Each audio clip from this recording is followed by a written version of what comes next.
الحمد لله رب العالمين الصلاة والسلام على إمام الأنبياء والمرسلين ثم الصلاة والسلام على إمام الأولياء الكاملين وعلى آلهما وأصحابهما أجمعين من يومنا هذا إلى يوم الدين.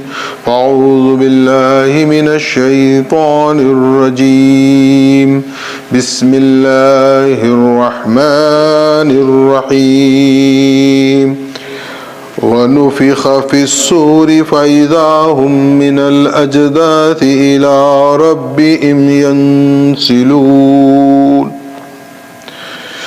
قالوا يا ويلنا من بعثنا من مرقدنا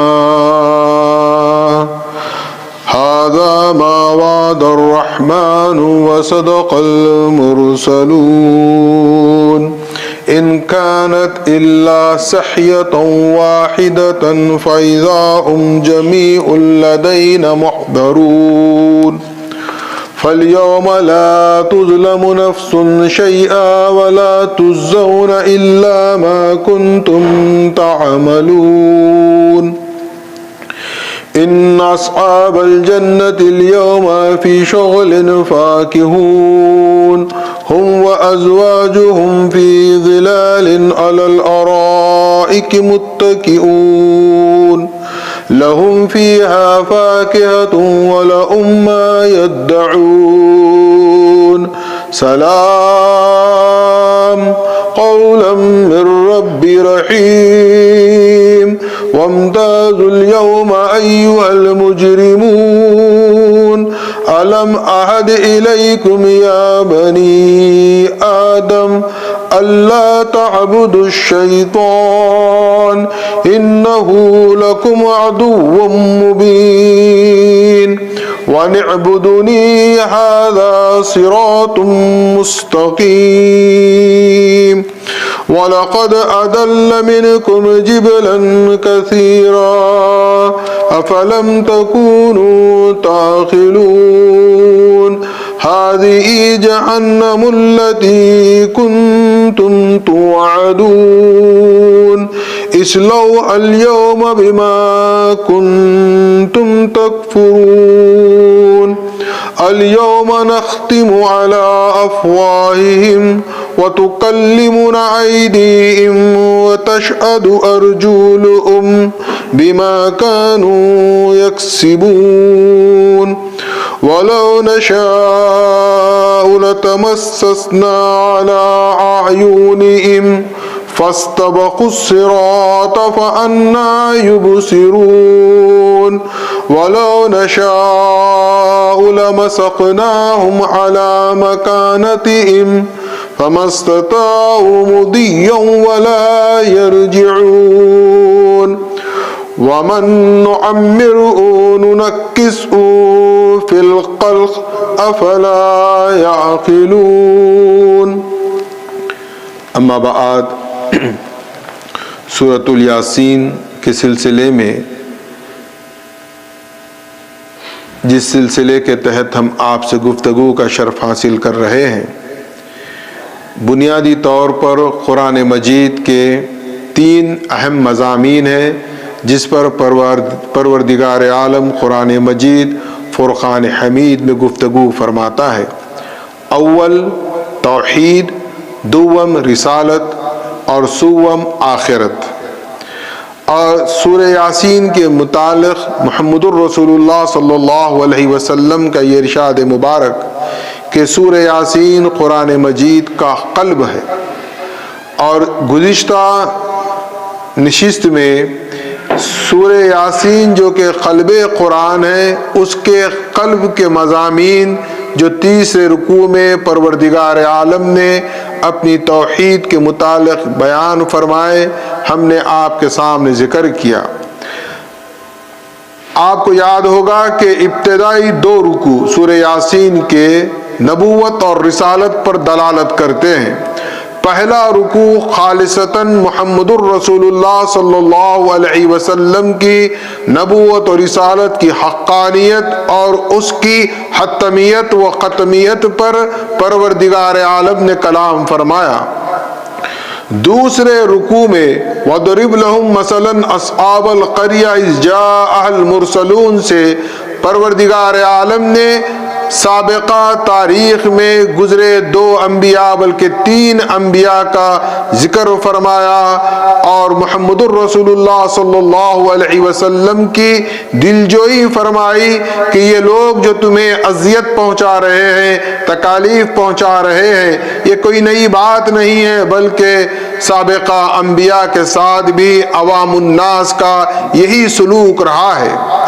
اور پھر اس کے بعد تیسرے رکوع میں پروردگار عالم نے آیت سے اپنی وحدانیت کو بیان فرمایا۔ قرآن مجید میں پروردگار عالم اپنی وحدانیت یا اپنی کسی بات کو منوانے کے لیے منطقی استدلال کا کوئی سہارا نہیں لیتا، بلکہ اللہ 2 ٹوک بات کرتا ہے، انسان کو دعوت فکر دیتا ہے، غور و فکر سے انسان کو آواز دیتا ہے کہ تم تدبر کرو۔ اور کس قدر خوبصورت پیرایا ہے، دیکھیا وَآیَةٌ لَهُمُ الْأَرْضُ الْمَيْتَةُ، زمین کی مردگی نشانی ہے، پھر اس کو کیسے اللہ حیات بخشتا ہے۔ پھر وَآیَةٌ لَهُمُ اللَّيْلُ، رات کو اللہ نے نشانی قرار دیا، وَآیَةٌ لَهُمْ أَنَّا حَمَلْنَا ذُرِّيَّتَهُمْ، 3 آیات کا ذکر فرمایا۔ اور یہ ہر انسان، اس کے لیے ضروری نہیں ہے کہ کسی کو سائنٹسٹ ہونا ہے، بڑا مدبر ہونا ہے، مفکر ہونا ہے، مفسر ہونا ہے، مفتی ہونا ہے، عالم ہونا ہے، نہیں، بلکہ عام سطح کا انسان بھی روز مرہ اپنی نگاہوں کے سامنے خدا کی یہ نشانیوں کا مشاہدہ کرتا ہے۔ زمین مردہ ہوتی ہے، اس پہ اناج نہیں اگتا، اللہ وہاں بارش برساتا ہے، اناج اگتا ہے۔ رات روزانہ آتی ہے، ہم لاکھ کوشش کر لیں رات نہ آئے، دنیا آج وہاں تک نہیں پہنچی اور یقیناً کبھی نہیں پہنچ سکتی کہ رات کو بدل کر دن کر دے۔ یہ اللہ کی نشانی ہے۔ ہر انسان جس کو ذرہ برابر بھی عقل اور شعور ہے، وہ مشاہدہ روزانہ کرتا ہے۔ یہ قرآن کی خوبی ہے، یہ اس کا اسلوب ہے۔ کوئی بڑے دلائل نہیں دیے، مریخ کی بات نہیں کی، کوئی اور ستارے کی بات نہیں کی، یہ ہمارے آنکھوں کے سامنے ہے۔ وَآیَةٌ لَهُمْ أَنَّا حَمَلْنَا ذُرِّيَّتَهُمْ، ہماری تمام سواریوں کا ذکر کر دیا، جہاز کا ذکر کر دیا، پانی کے جہاز، یہ نشانی ہے۔ لوگ زمانے قدیم میں ان کے سفر کا سب سے بڑا جو جہاز ہے یا جو سب سے بڑی ان کی ضرورت تھی وہ پانی کا جہاز تھا۔ پھر اللہ نے انسان کو قیامت تک تشنا بھی نہیں رکھا، وَخَلَقْنَا لَهُم مِّن مِّثْلِهِ مَا يَرْكَبُونَ فرما دیا۔ مِّن مِّثْلِهِ مَا يَرْكَبُونَ میں اب آپ خچر سے راکٹ تک پہنچ جائیں، یہ آپ کی اپنی فکر ہوگی، آپ غور کرتے جائیں، اور خدا بتا رہا ہے کہ یہ سواریوں پر اعتماد مت کرو۔ یہ سواری بھی اگر تمہارے لیے ضرورت کی شے ہے اور تمہارے لیے سفر میں آسانی پیدا کرتی ہے تو یاد رکھو یہ بھی خدا کے حکم سے ہے، ہم کبھی اعتماد نہیں کر سکتے۔ اب دیکھیے آپ، آخرت کا مضمون یہ شروع ہو رہا ہے۔ میں نے سب سے پہلے جب اس سورے کا آغاز کیا تھا تو یہ بات بتائی تھی کہ احادیث سے یہ بات ثابت ہے کہ اگر کوئی انسان قریب الموت ہے تو رسالت مآب صلی اللہ علیہ وسلم نے یہ تاکید فرمائی کہ اسے سورہ یاسین سنایا جائے۔ آج ہم جو سناتے ہیں یا سنتے ہیں بس تبرکن، حقیقت یہ تھی رسالت مآب صلی اللہ علیہ وسلم کی یہ تاکید کہ انسان کے نگاہوں کے سامنے اس وقت آخر قیامت کا حشر کا منظر آ جائے۔ اب ہم بس تبرکن سنتے ہیں، اللہ اس تبرک میں بھی میں چاہتا ہوں، دعا کرتا ہوں اللہ فضل فرمائے کہ اللہ ہمارا خاتمہ ایمان پر فرمائے۔ اب آپ قرآن مجید کے ان آیات کو دیکھیے، وَنُفِخَ فِي الصُّورِ فَإِذَا هُمْ مِنَ الْأَجْدَاثِ إِلَىٰ رَبِّهِمْ يَنْسِلُونَ۔ پروردگار عالم فرما رہا ہے جب سور پھونکا جائے گا تو تم اپنی قبروں سے نکل کر اللہ رب العزت کے سامنے کھڑے ہو جاؤ گے. تمہارے باپ دادا بھی نکل جائیں گے, پوری اولاد آدم نکل کر خدا کے حضور کھڑے ہو جائے گی. کیا عالم ہوگا. اس سور کے بارے میں قرآن مجید میں 2 سور سے ذکر اللہ نے فرمایا ہے. پہلا سور پھونکا جائے گا, پھر دوسرا سور پھونکا جائے گا. لیکن احادیث میں نبی مکرم صلی اللہ علیہ وسلم نے 3 سوروں کا ذکر فرمایا ہے. یعنی وہ سور جو پھونکا جائے گا, پہلے جب اللہ سور پھونکے گا تو وہ ایک ایسی آواز ہوگی کہ لوگوں پر ایک ہیبت طاری ہو جائے گی, ایک وحشت طاری ہو جائے گی. دوڑنے لگ جائیں گے لوگ, پہاڑ روئی کے گالوں کی طرح اڑنے لگیں گے. ایک ہولناکی, ایک ہیجانی ہوگی, کسی کو کچھ سدھ نہیں رہے گی. ایک آواز جس کو سور کہا جائے گا. پھر اللہ دوسرا سور پھونکے گا تو ایک ہی سور میں سب پر موت واقع ہو جائے گی, سب مر جائیں گے. پھر اس کے بعد تیسرا سور پھونکا جائے گا جو وَنُفِخَ فِي الصُّورِ فَإِذَا هُمْ مِنَ الْأَجْدَاثِ إِلَىٰ رَبِّهِمْ يَنْسِلُونَ کی منظر کشی کر رہا ہے کہ جب تیسرا سور پھونکا جائے گا تو لوگ اپنے قبروں سے اٹھ کر اللہ کی بارگاہ میں پہنچ جائیں گے. اچھا, ان تینوں میں کتنا وقفہ ہے اس کا علم سوائے اللہ کے کسی کو نہیں ہے. پہلا سور پھونکا جائے گا, پہاڑ روئی کے گالوں کی طرح اڑتے نظر آئیں گے. انسان دہشت اور وحشت کے عالم میں, افراتفری کے عالم میں ہوگا. عجیب و غریب کیفیت ہوگی. قرآن مجید فرقان حمید میں بے شمار مقامات پر پروردگار عالم نے اس وقت کی منظر کشی فرمائی ہے. اذا الشمس کوورت, یہ قرآن کے آیات دلالت کرتے ہیں کہ سورج سوانیزے پر آ جائے گا, پہاڑ روئی کے گالوں کی طرح اڑنے لگیں گے, عوام کا عجیب و غریب عالم ہوگا. یہ کیفیت کتنی دیر رہے گی اس کا کوئی علم کسی کو نہیں ہے. ممکن ہے 1000 سال رہے, ممکن ہے 50,000 سال رہے, ممکن ہے 1000 سال رہے. پھر اس کے بعد دوسرا سور پھونکا جائے گا تو تب موت واقع ہوگی. پھر اس کے بعد جو تیسرا سور پھونکا جائے گا تو دوسرے سے تیسرے میں کتنا وقفہ ہے واللہ عالم, کتنا وقت لگے گا, کب تک ہم قبروں میں مٹی میں پڑے رہیں گے. جب تیسری مرتبہ پھونکے گا اللہ سور, تب جا کر قبروں سے نکلیں گے اور لوگ کہاں پہنچیں گے؟ پروردگار عالم کے حضور پہنچیں گے. پہنچیں گے تو کیا کیفیت ہوگی. یہ قرآن ہے, یہ قرآن کا معجزہ ہے, یہ قرآن کی عظمت و شان ہے کہ قرآن ایک اہم بات یہاں پر یہ ہے وَنُفِخَ فِي الصُّورِ فرما رہا ہے. قیامت کب ہوگی؟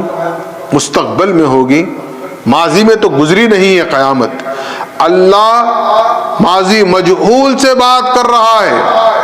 یہ نہیں فرمایا کہ ہم سور پھونکیں گے, اللہ فرما رہا ہے ہم سور پھونک چکے. یعنی اللہ نے قرآن مجید میں قیامت کی علامتیں, نشانیاں, اس کے وقوع پذیر کی جب بھی کیفیت کو بیان کیا ہے تو فعل ماضی سے کیا ہے. یعنی جو سابق میں گزر گیا اس کو بیان فرمایا تاکہ لوگ, جو چیز گزر جاتی ہے انسانی فطرت میں وہ یقینی منزل رکھتی ہے. مثال کے طور پر ہم سحری کر چکے تو ہمارا یقین ہے کہ سحری ہو گئی, ہم انکار نہیں کر سکتے. اللہ اسی یقین کے ساتھ فرما رہا ہے کہ جتنا ماضی میں کوئی واقعہ ہونا یقینی ہے اتنا ہی یقینی ہے مستقبل میں قیامت کا وقوع پذیر ہونا. پہنچیں گے تو کیا کہیں گے؟ قالوا یا ویلنا من بعثنا من مرقدنا. یہ جب مرقد کہتے ہیں, رقود کہتے ہیں لیٹنے کو, سونے کو. مرقد کہیں گے لیٹنے اور سونے کے مقام کو, یعنی ہماری قبر کا اللہ ذکر کر رہا ہے. قالوا یا ویلنا من بعثنا من مرقدنا. خبروں سے اٹھیں گے, کیا حیجانی کیفیت ہوگی, کچھ سوجھ بوجھ نہیں رہے گی, کیونکہ یہاں تو انکار کرتے رہے, نافرمانی کرتے رہے, اللہ کی ناشکری کرتے رہے، یہ سب ہو گیا، اب اٹھ گئے تو کیا نظر آئے گا؟ زبان سے کہہ اٹھیں گے ھذا ما وعد الرحمن، یہ رحمان کا وعدہ ہے جو اب ہم پہنچے ہیں۔ یہ کوئی ایسی بات نہیں ہے کہ کوئی قصہ کہانی ہے، یہ کوئی ڈرانے دھمکانے کی بات نہیں ہے، یہ حقیقت میں ہونے والا ہے۔ جب جا کر یقین ہوگا تو کہیں گے ما ھذا وعد الرحمن وصدق المرسلون، یہ رحمان کا سچا وعدہ ہے جو آج پورا ہو رہا ہے، اور یہ ایسا نہیں ہے کہ اس نے آنن فانن کر دیا، وصدق المرسلون، بلکہ مرسلین نے اس کی بہت پہلے ہمیں ہدایت دی، ہمیں رہنمائی فرمائی، وہ مرسلین بھی سچے تھے، رہ گئے ہم ہی جھوٹے، ہم ہی اپنی دنیا کی زندگی میں مشغول کہ ہمیں احساس تک نہیں ہوا۔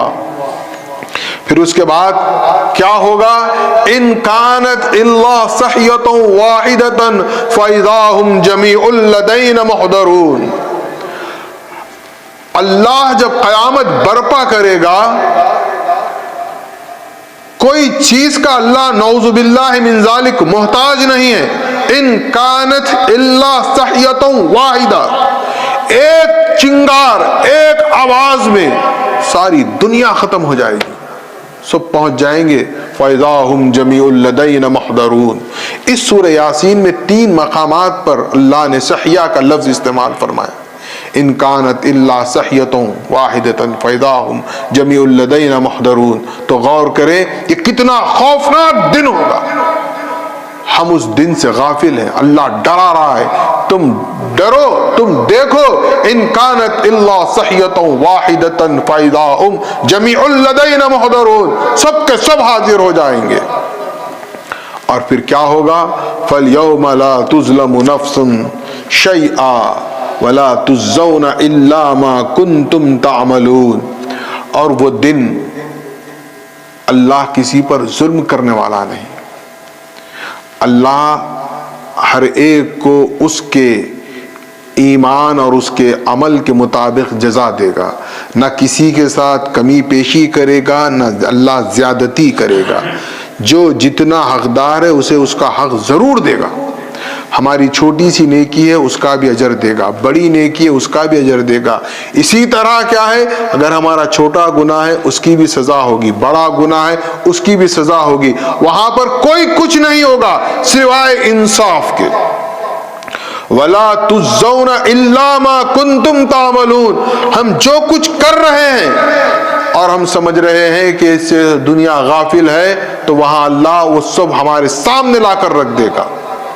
یہ کیفیت، ایک منظر کشی ہو رہی ہے یوم حشر اور یوم قیامہ کی، قرآن کی نظر سے سورہ یاسین میں۔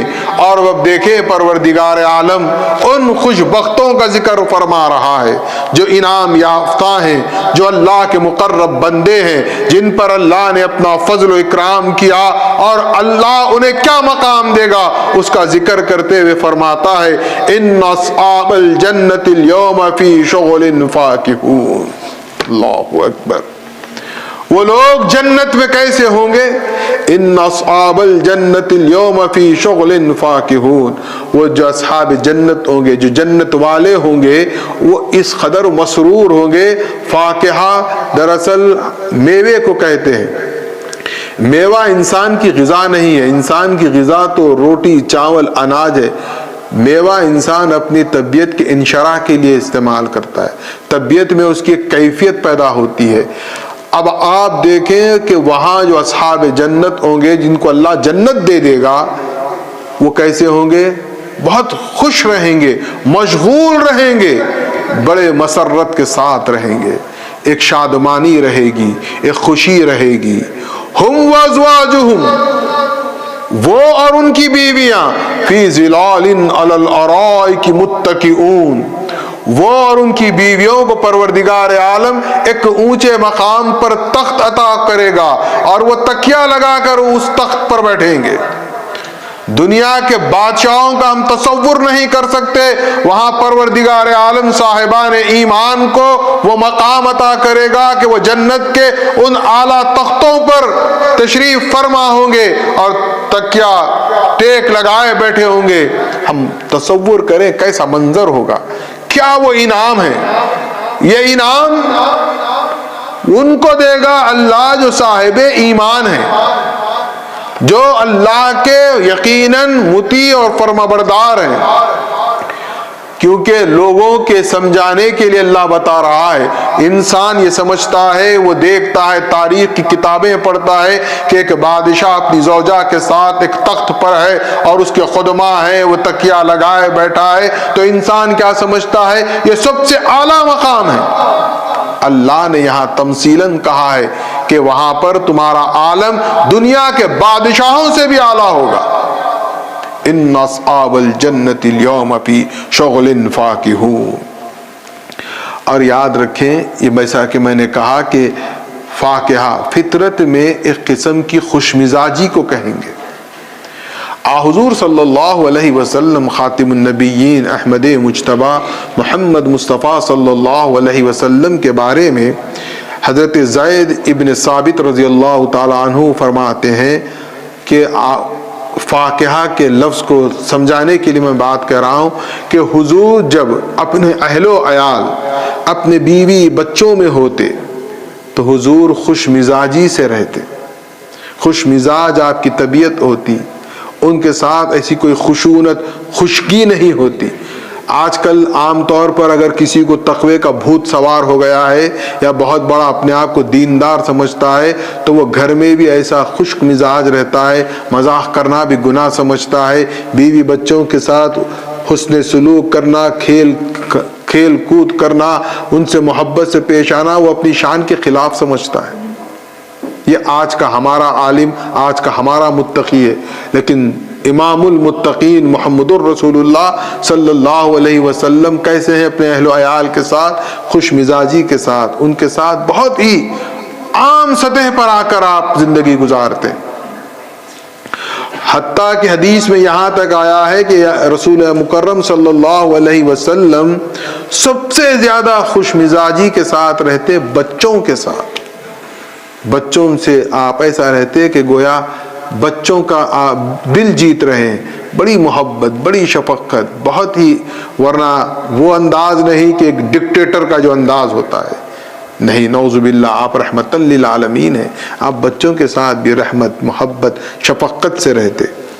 اب دیکھیے آپ، ہم وازواجہم فی ظلال علی الارائک متکئون لہم فیہا فاکہۃ ولہم ما یدعون۔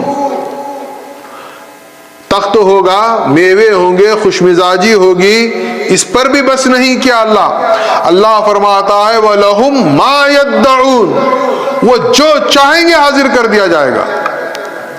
دنیا انسانیت کی تاریخ میں آج تک ایسا کوئی فرما روا، کوئی بادشاہ نہیں گزرا ہے جو یہ دعویٰ کر سکے کہ میں تم جو چاہو گے عطا کروں گا۔ ایک مقام، ایک لمٹ آتی ہے، انسان کی رک جاتا ہے۔ اللہ کے پاس کوئی لمٹ نہیں ہے۔ اللہ جو مومن بندے اپنی ذہنی استطاعت کے مطابق جو دل میں خواہش ہوگی وہ وہاں پر سوچیں گے صرف، تو اللہ حاضر کر دے گا۔ ما یدعون، تم چاہو ہم دے دیں گے۔ کیا بادشاہی ہوئی، کیا انعام ہے۔ کب ہے یہ انعام؟ یہ اس مختصر سی حیات میں ہم اللہ کے دین پر چلیں گے۔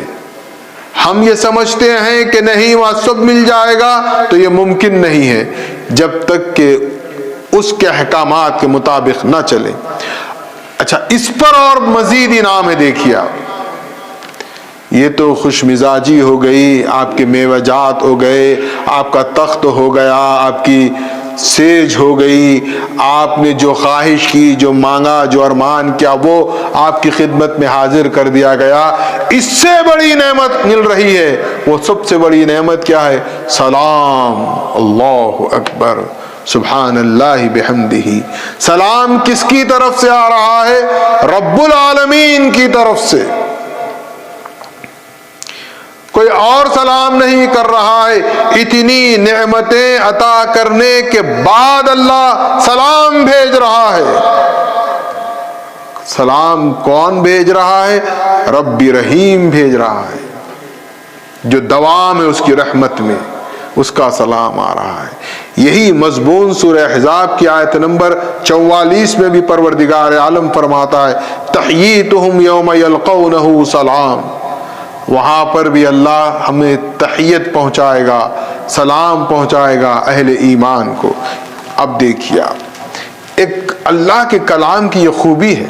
ادھر اب دیکھیے ہوگا صاحبان ایمان کا کیا ہوگا، ان اصحاب الجنت اليوم فی شغل فاکہون ہم وازواجہم فی ظلال علی الارائک متکئون لہم فیہا فاکہۃ ولہم ما یدعون سلام قولا من رب رحیم وامتازوا اليوم ایھا المجرمون۔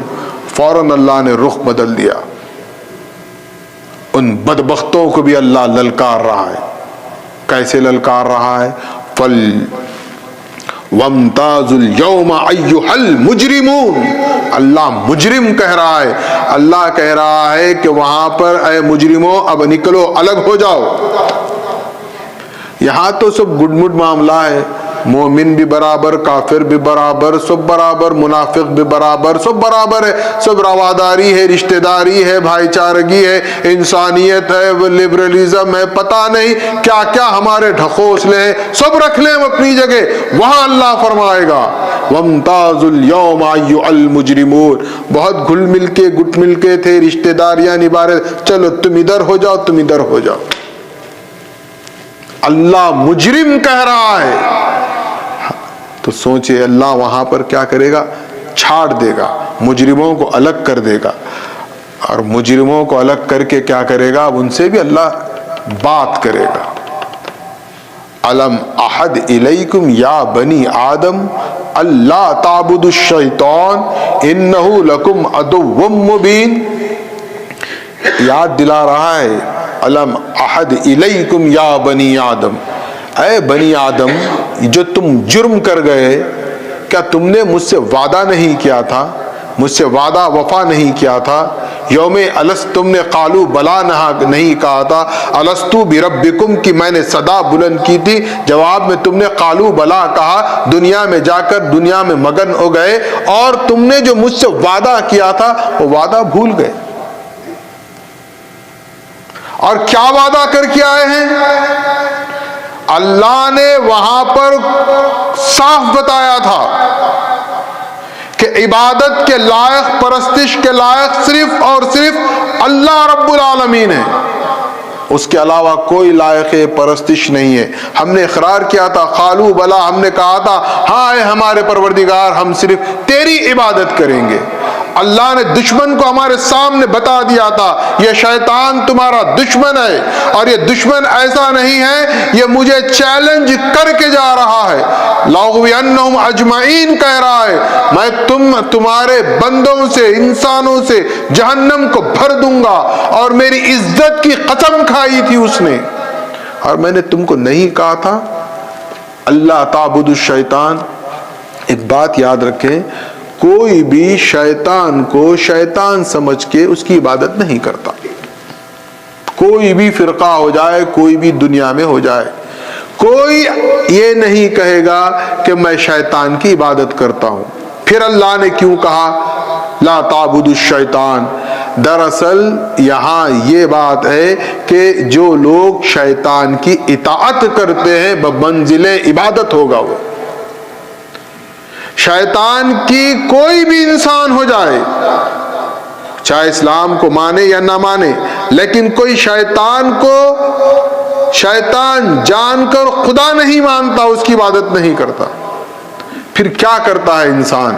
انسان اس کی اطاعت کرتا ہے۔ عبادت کا جو جوہر ہے وہ ہے اطاعت۔ اگر ہمارا یہ دعویٰ ہے کہ ہم اللہ کی عبادت کر رہے ہیں تو ہمارے اندر یہ ضروری ہے کہ دو چیزیں اس سے پہلے ہونی چاہیے۔ ایک اللہ کی شدید محبت، والذین آمنوا اشد حبا للہ، جس سے شدت سے محبت ہوگی، اس محبت کے نتیجے میں اس کی اطاعت کریں گے اور عبودیت عبادت کے رسوم ادا کریں گے تو وہ ہوگی عبادت۔ اب دل میں نہ اللہ کی محبت نہ اللہ کی اطاعت، سجدے پر سجدے کرتے رہے لیکن اس کے پاس اس کا کوئی مول نہیں ہے۔ اس کے پاس وہی سجدہ مقبول ہے جو اس کی محبت میں سرشار ہو کر اس کی اطاعت کو اپنی زندگی پر حاوی کر کے سجدے کی حالت میں جائیں گے تو وہ کہتا ہے کہ میں اپنی گود میں اس سر کے سجدے کو لے لیتا ہوں۔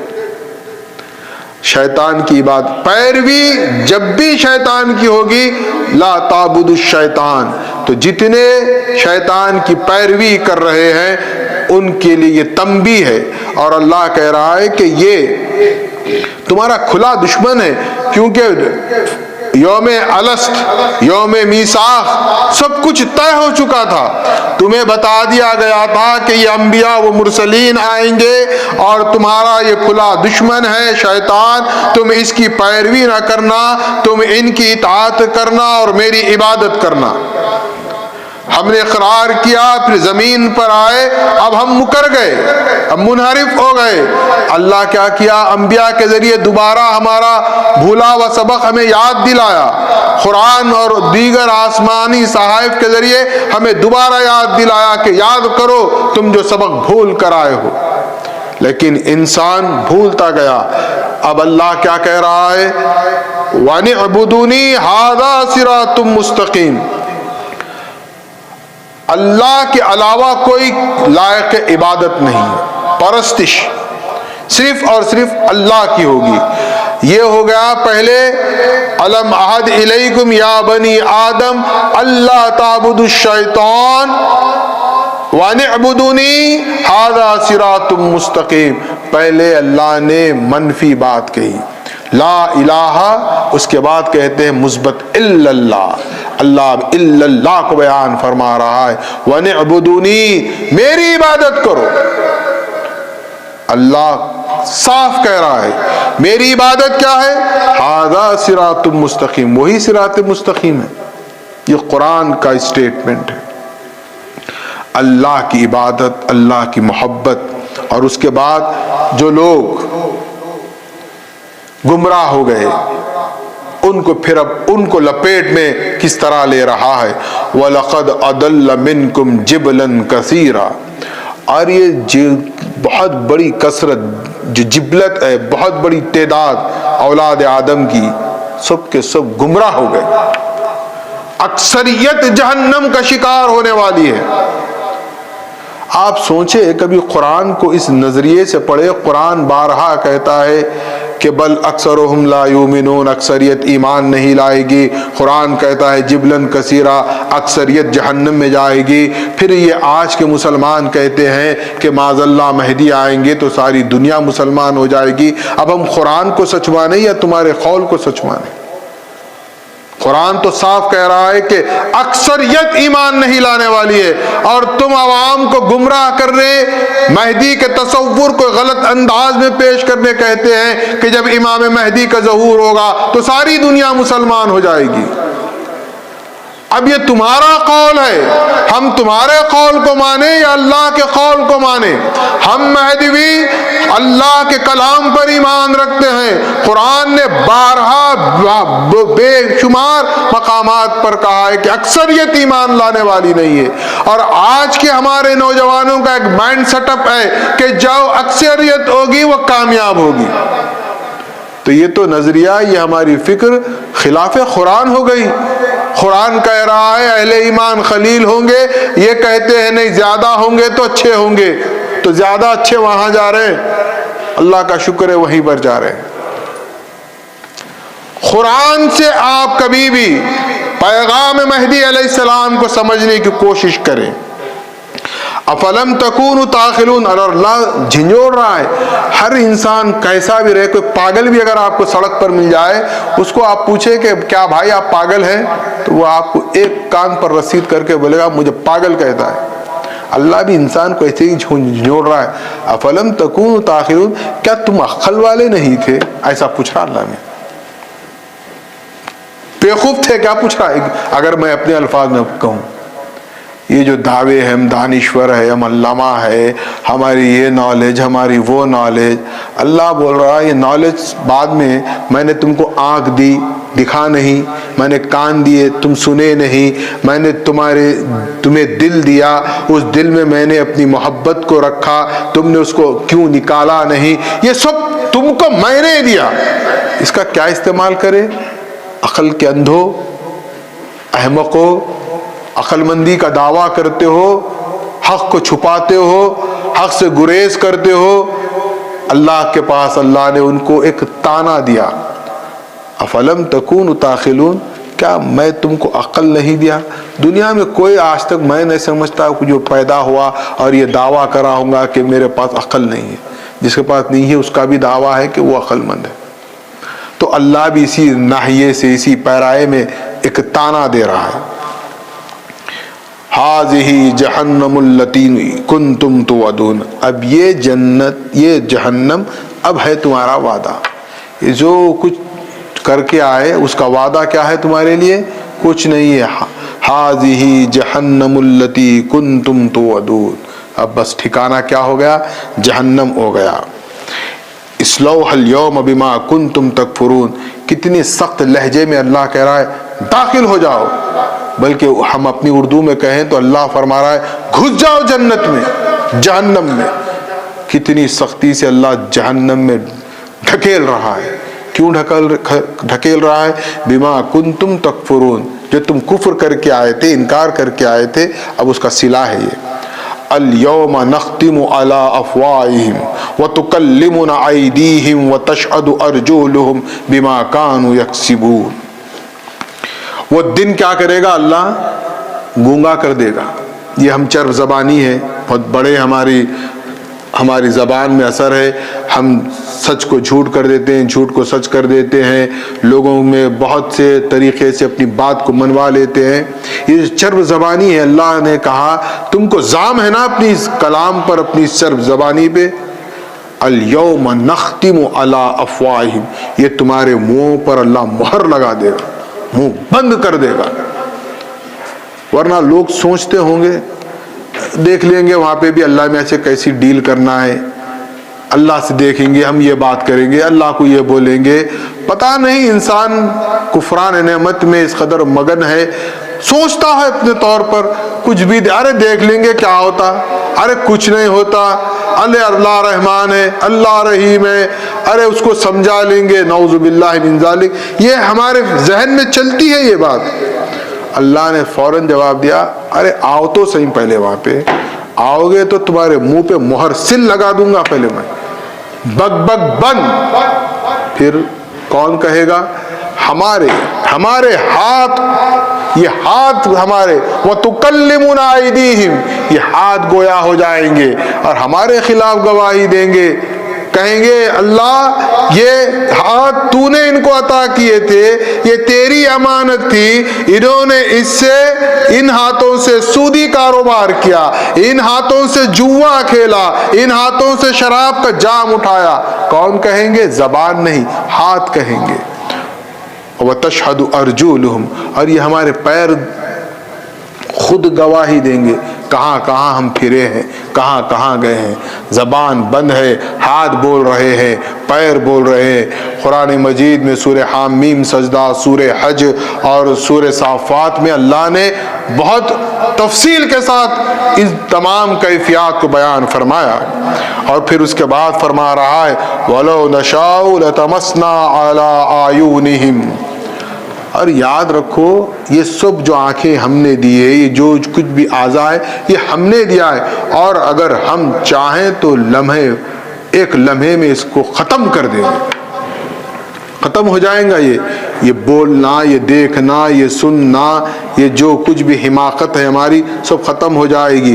فاستبقوا الصراط، اور پھر اس کے بعد اندھے ہو جائیں گے تو راستہ نظر نہیں آئے گا۔ فأنى يبصرون، اندھوں کو کئی کا راستہ، کہاں کا راستہ نظر آئے گا۔ وَلَوْ نَشَاءُ لَمَسَخْنَاهُمْ عَلَى مَكَانَتِهِمْ، اور اللہ کو آنکھیں سلب کرنے، گویائی سلب کرنے، سماعت سلب کرنے کوئی خاص آپریشن تھیٹر میں لے جانے کی ضرورت نہیں پڑے گی. علی مکانتہم، جہاں جس مقام پر کھڑے ہو اللہ وہیں پر ختم کر دے گا. وہ کسی چیز کا محتاج نہیں ہے. فَمَا اسْتَطَاعُوا مُضِيًّا وَلَا يَرْجِعُونَ. اب وہ حالت ایسی ہوگی نہ پیچھے جا سکیں گے نہ آگے جا سکیں گے، سوائے افسوس کے کچھ نہیں. یہ ہاتھ کس نے دیے؟ ہم اپنا جو پورا وجود ہے، یہ آنکھ ہماری، یہ کان، یہ ناک، یہ زبان، یہ وجود، اس میں بتائیے میرے وجود میں میرا کچھ نہیں ہے.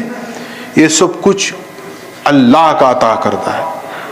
یہ جان کس نے دی ہے؟ کیا ہم نے کبھی اپنی خود آنکھ بنا لی؟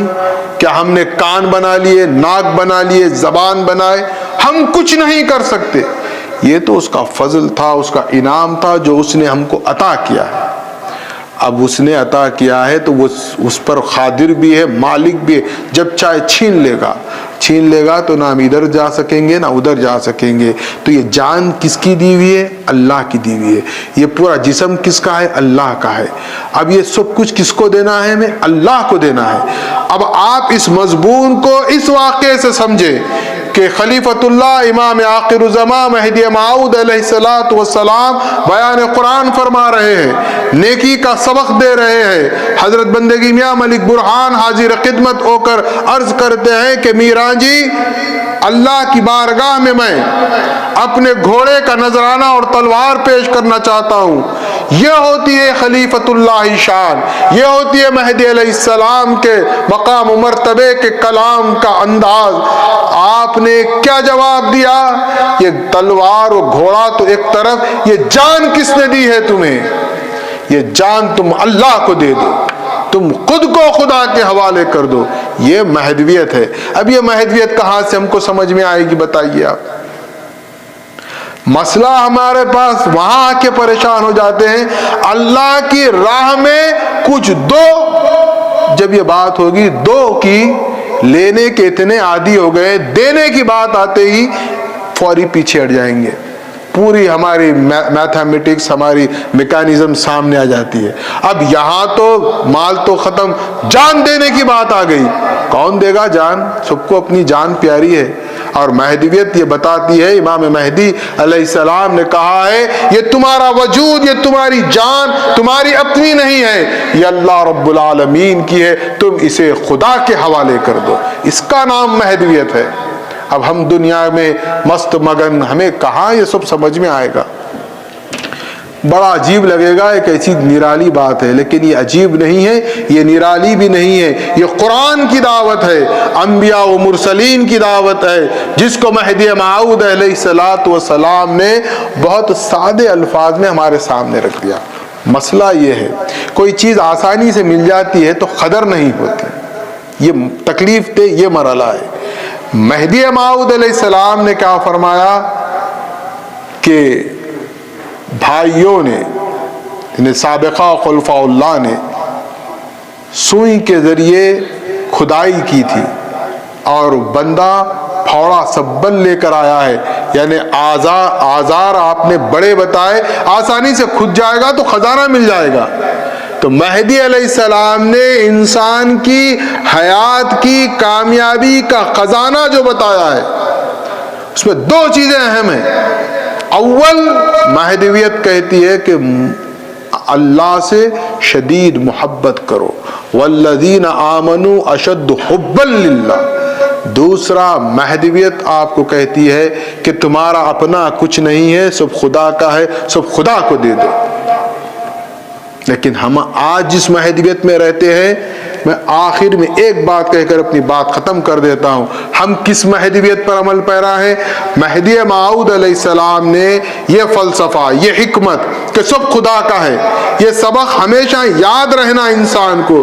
اس لیے کہا کہ جب تم کبھی کسی کو کچھ دو تو اللہ دیا کہو، تاکہ تم کو یہ احساس ہو جائے یہ میرا تھا نہیں، میرا ہے نہیں، یہ اللہ کا ہے اور میں نے اللہ کے نام پر دے دیا. آج کا اللہ دیا کیسا ہے؟ آج اگر کوئی $100 اللہ دیا بول کر دیا 1 گھنٹے کے بعد پوری قوم میں اعلان ہو جاتا میں دیا میں دیا میں دیا. یہ ہو گئی ریاکاری. میں دعوت کرا، میں کھلایا میں کھلایا میں کھلایا. تو کون؟ تو دینے والا کون؟ تو کھلانے والا کون؟ سب خدا کا ہے. خدا کے لیے محدودیت کو سمجھنے کی کوشش کریے، ورنہ مارکیٹ میں سوشل میڈیا پر جو کچرا ہے یہ آپ کو کچرا بنا دے گا جہنم کا. آپ کو بہت مخلصانہ دعوت دیتے ہیں، بارہا دیتے ہیں.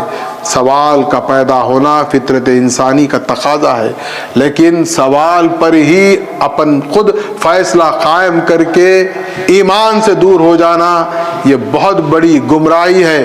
ورنہ سورہ یاسین کا یہ رکوع ایک مرتبہ اپنے طور پر آپ جو زبان میں آپ جانتے ہیں ٹرانسلیشن پڑھیے تاکہ سمجھ میں آئے کتنا ہولناک دن ہوگا. آخر کی آیت ہے وَمَن نُعَمِّرْهُ نُنَكِّسْهُ فِي الْخَلْقِ أَفَلَا يَعْقِلُونَ. اور اللہ بتا رہا ہے کہ انسان کی جو زندگی کے ادوار ہوتے ہیں ایک وقت مقررہ پر بچپن ہوتی ہے، جوانی، پھر ادھیڑ پن، پھر بڑھاپا. اب بڑھاپا جب آ جاتا ہے تو انسان میں بھول ہو جاتی ہے، پھر وہ بچپن کی طرف لوٹ جاتا ہے. اور اللہ فرماتا ہے کہ یہ ہماری خلق کا نظام ہے. ایک منزل سے شروع کیا، ایک منزل پر ختم کیا. جیسا کہ اس سے قبل میں نے چاند کی مثال دی تھی کہ چاند باریک شروع ہوتا ہے، عروج پر آتا ہے، پورا چاند ہو جاتا ہے، پھر زوال پر آتا ہے، آخر میں کیا ہوتا ہے؟ چاند ایک سوکھی ٹہنی کی طرح ہو جاتا ہے. یہ انسانی مزاج بھی یہی ہے. ہمارے اعضاء کمزور ہو جاتے ہیں، ہماری سماعت، ہماری بصارت، ہماری گویائی، ہماری عقل سب کمزور ہو جاتی ہے. اور وہ دن پچھتاوے کا ہوگا. بوڑھے ہو کر دین کی خدمت کرنا چاہیں گے تو پہلے یہ کہیں گے پچھتائیں گے جوان تھا جب کر لینا تھا. ہاتھ اچھے ہیں جب کام کرنے کی بات آئے گی تو جب ہاتھ بیکار ہو جائیں گے تب افسوس کریں گے. قرآن دعوت فکر دے رہا ہے کہ جب اللہ نے تم کو صلاحیت دیا ہے تم یہ اپنی صلاحیتوں کو دنیا کے لیے وقف مت کر دو بلکہ دین کے لیے وقف کرو تاکہ دین کے کچھ کام آؤ. جو اللہ نے تم کو صلاحیت دی ہے وہ صلاحیت سے تم دین کی خدمت کرو. وآخر الدعوانا الحمدللہ رب العالمین. 1-2 منٹ میں آج کے متعلق آپ سے ذکر کرنا چاہتا ہوں کہ ہم اس غفلت سے بھی باہر آئیں کہ آج 16 رمضان المبارک ہے. آج کا دن عالم انسانیت بالخصوص عالم اسلام کے لیے یوم فتح مکہ ہے. آج کے دن رحمت للعالمین صلی اللہ علیہ وسلم نے مکہ مکرمہ کو فتح کیا اور پوری تاریخ انسانیت کی وہ پہلی فتح ہے جس میں ایک قطرہ کسی کا خون نہیں بہا. اور وہ پہلی فتح ہے عالم انسانیت کی جس میں مخالفین، دشمنوں کو، مشرکوں کو محمد الرسول اللہ صلی اللہ علیہ وسلم نے عام طور پر معافی کا اعلان کیا.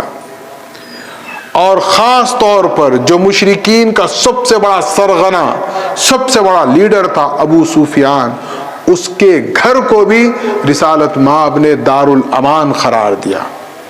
اب آپ سوچیں کہ رسول اللہ صلی اللہ علیہ وسلم نے ابو سفیان کے گھر کو دارالامان کیوں کیا ہے، قرار دیا؟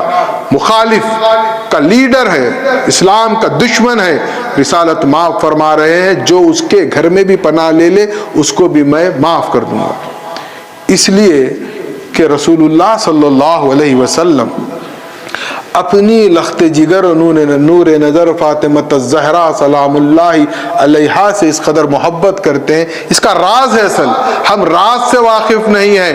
ہم سمجھتے ہیں کہ نہیں رسول اللہ نے عفو و درگزر کا اعلان فرمایا، لیکن یہ ابو سفیان کے گھر کو دارالامان یعنی امن کا گہوارہ کیوں قرار دیا؟ چونکہ ایک مرتبہ ابو لہب نے بی بی فاطمہ الزہرا سلام اللہ علیہا کے گال پر ایک تھپڑ رسید کیا کہ تیرا باپ نبوت کا دعویٰ کر رہا ہے. تو اس نے غصہ کس پر نکالا؟ بچی پر نکالا. بی بی فاطمہ روتے ہوئے رسول اللہ صلی اللہ علیہ وسلم کے پاس آئی. اب رسول اللہ کیا کرتے سوچیے آپ، جن کے قبض قدرت میں کہوں تو غلط نہ ہوگا کہ ملائکہ کی فوج ہے، لیکن وہ رحمت للعالمین، وہ پیکر رحمت ہے۔ اپنی بچی کو روتا ہوا دیکھ رہے ہیں، بچی کہہ رہی ہے بابا ابو لہب نے مجھے تھپڑ مار دیا ہے، رو رہی ہے۔ رسول اللہ نے اٹھا لیا، اب بچی کو ہمت دلانے کہتے ہیں چل بتاتے ہیں ابو لہب کا، لے کر تو نکل گئے، لیکن ابو لہب سے مقابلہ کوئی بہت بڑی بات تھی۔ سامنے سے ابو سفیان آیا، وہ بھی مخالف ہے، لیکن اس کی بھی غیرت جاگی کہ معصوم بچی کو مارا ہے۔ پوچھنے لگا کیا ماجرا ہے؟ رسول اللہ نے کہا کہ اس نے فاطمہ کے ساتھ ایسا کیا ہے۔ اس کو غیرت جاگی، اس نے کہا چلو ابھی بتاتے ہیں۔ اور وہ جانے کے بعد ابو سفیان نے کہا بی بی فاطمہ سے کہ اب تم ابو لہب کو پچکڑ مارو۔ تو بی بی فاطمہ بچپنا ہے، بچوں کا ایک مزاج ہوتا ہے، آپ اگر ان کو ماریں گے، آپ ان کو وہ پلٹا کر مار دیں گے تو خوش ہو جاتے ہیں۔ اچھا بچوں کو ہم سمجھاتے ہیں، پتھر پر گر گئے تو ہم پتھر کو مارتے ہیں، اچھا انہیں مارا، آپ کو اس سے تکلیف ہوئی، یہی انداز سمجھیے۔ بی بی فاطمہ نے پلٹ کر ابو لہب کو ایک پچکڑ مارا اور خوش ہو گئی۔ جو بی بی فاطمہ خوش ہوئی، رسول اللہ کو اس قدر مسرت ہوئی کہ اس کا صلہ، اس کا اجر، چونکہ ابو سفیان ذریعہ بنا تھا، ابو سفیان کے گھر کو یوم فتح مکہ دار الامان قرار دیا۔ وآخر الدعوانا الحمدللہ رب العالمین۔